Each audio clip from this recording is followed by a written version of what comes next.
This is Brian with Lexus of Orange Park. Today I'm going to show you one of the unique features of the Lexus RZ. So in a lot of our vehicles, we have these paddle shifters here that allow you to shift gears up and down. But this is an electric car that doesn't have a traditional transmission. So what are these paddle shifters for, if not for shifting?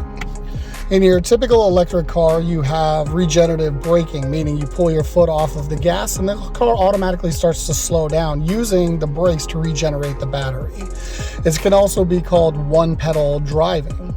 Well, this actually allows you to adjust it. So if I was to hit the left one, it's actually going to tone it down and not make it slow down quite as much. So more like driving a traditional Lexus RX.